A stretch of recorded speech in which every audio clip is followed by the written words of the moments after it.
जोशीमठ आपदा के लिए लगातार आरोप झेल रही एनटीपीसी लगता है टनल निर्माण के लिए अभी और ब्लास्टिंग करने वाली है।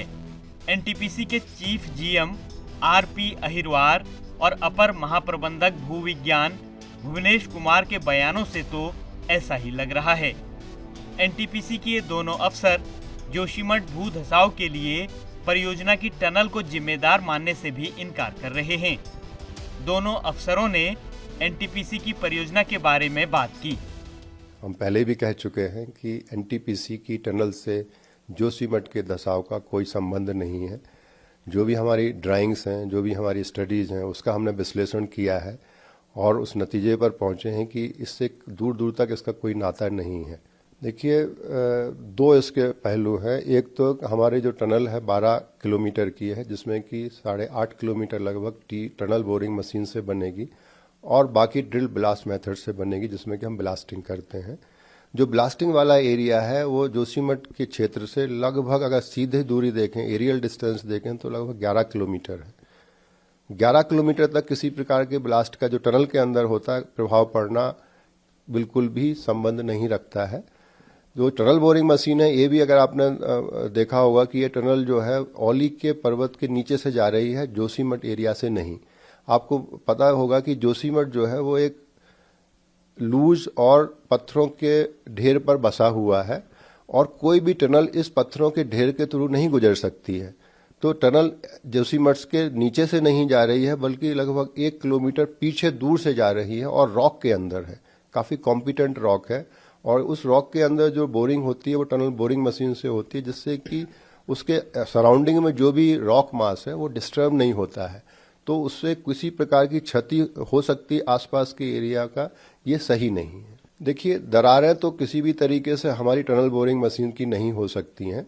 दरारों के बहुत सारे कारण हो सकते हैं, जो कि इस पहाड़ी अंचल में एक सामान्य सी चीज़ है, सामान्य समस्या है। उसका टनल से जोड़ना ठीक नहीं है। 2009 में जो समस्या आई थी वो क्रैक की नहीं थी, उसमें पानी के स्रोत का विषय उठाया था और एक बहुत ही बड़ी हाई लेवल की कमेटी बनी थी, जिसमें कि बहुत सारे विशेषज्ञ सम्मिलित थे और वो कमेटी जो है प्रशासन ने बनाई थी और उन्होंने अपने विश्लेषण और अध्ययन और शोध के बाद ये बताया कि टनल से आसपास के अंचल के स्रोत का कोई संबंध नहीं है। उसके कारण कोई प्रभाव ना जोशीमठ पे है, ना ही सेलंग के एरिया पे है। फिर भी एनटीपीसी ने, चूंकि पानी की समस्या थी जोशीमठ में, तो कम्युनिटी डेवलपमेंट के तहत as a goodwill gesture Joshimath area के लिए एक लॉन्ग टर्म वाटर सप्लाई के लिए धन पोषित करने का एग्रीमेंट किया था। अभी अगर आप देखेंगे तो हमारी ये टोटल जो हेडरेस टनल है ये 12 किलोमीटर की टनल है, जो कि सेलंग से बैराज तक जाती है और इसमें से जो ये इधर से सेलंग से जो टनल बोरिंग मशीन से बनाई जा रही है ये 8.3 किलोमीटर की टनल है। अब अगर आप देखें तो ये टनल जोशीमठ के जो ऊपरी सीमाएं हैं शहर की, उससे लगभग 1.1 किलोमीटर पीछे की तरफ है और डेप्थ वाइज अगर देखें तो लगभग 1100 मीटर नीचे है और ये बड़ी साउंड नाइसिक रॉक में बनाई जा रही है। तो इसका किसी भी तरह से जो अभी हम पिछले कुछ समय से, जो कि एक बड़ी मतलब पुरानी समस्या है, जो सब्सिडेंस हो रहा है, जो धसाव है, ये इस क्षेत्र की बड़ी पुरानी समस्या है और हमारी टनल का इससे कोई भी संबंध, जैसा मैंने आपसे बताया, कोई भी संबंध जो है वो नहीं है। जी नहीं, अगर आप देखें कि मिश्रा कमेटी की रिपोर्ट में भी दिया गया था 1976 में, उस समय भी ये समस्या थी, तब यहाँ एनटीपीसी का कोई वजूद नहीं था। हम लोग यहाँ पे बहुत बाद में आए।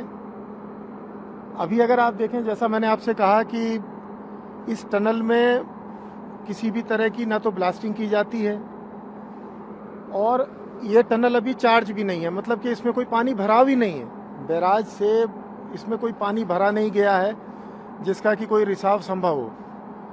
तो इस तरह की कोई बात नहीं हो सकती है कि जिससे कि जोशीमठ क्षेत्र में धसाव की कोई संभावना हो। देखिए, हमारी टनल में जब 3016 मीटर पे अंदर जब हम पहुंचे थे तो वहाँ पे पानी आया था, और रॉक के अंदर पानी जो होता है वो उनके जॉइंट्स में, जो पोर स्पेसेस, जॉइंट के स्पेसेस में होता है, जो कि बहुत ही मिलीमीट्रिक होते हैं, मतलब उनका साइज बहुत कम होता है। तो उस तरह जो पानी आया था वो 500 लीटर पर सेकंड उस समय पे था 2009 में दिसंबर में, और अभी ये पानी काफ़ी कम हो गया है, जो कि लगभग 60 लीटर पर सेकंड से भी कम है। तो उस समय पे भी ये था कि अगर आप देखें कि अगर कोई उसकी वजह से धंसाव होता तो भूमि की सतह पे भी या अंदर भी अगर वो कोई प्रभाव होता उसका, तो सबसे पहले तो धंसाव जो है वो टनल के अंदर होना चाहिए था। तो टनल के अंदर या ऊपरी सतह पे भी, क्योंकि रॉक में उस तरह के कोलैप्स नहीं होते हैं जैसा कि ओवरबर्डन में या जो लैंडस्लाइड मास है या जो सॉइल मास है उसमें जो कोलैप्सेज होते हैं।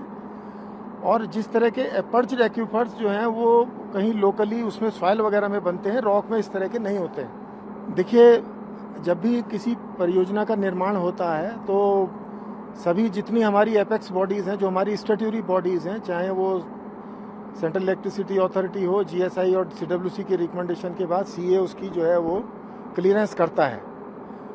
तो उस समय पे परियोजना का हर दृष्टि से आकलन किया जाता है, उसमें जियोलॉजिकल आकलन भी शामिल है। उसमें टनल को उचित दूरी पे रखना, उचित रॉक में रखना, वो सारी जो है उनका पूरा इन्वेस्टिगेशन किया जाता है और उसके आधार पर परियोजना का निर्माण किया जाता है। एनटीपीसी के अफसरों के बयानों के बीच जोशीमठ में भू धंसाव जारी है।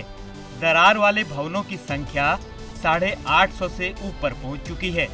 अब हैदराबाद से आई जियोलॉजिकल सर्वे सिस्टम आईएनसी की टीम भी सर्वे कार्य में लगी है। हम एनजीआरए से आ रहे sir, national geophysical research institute from Hyderabad से।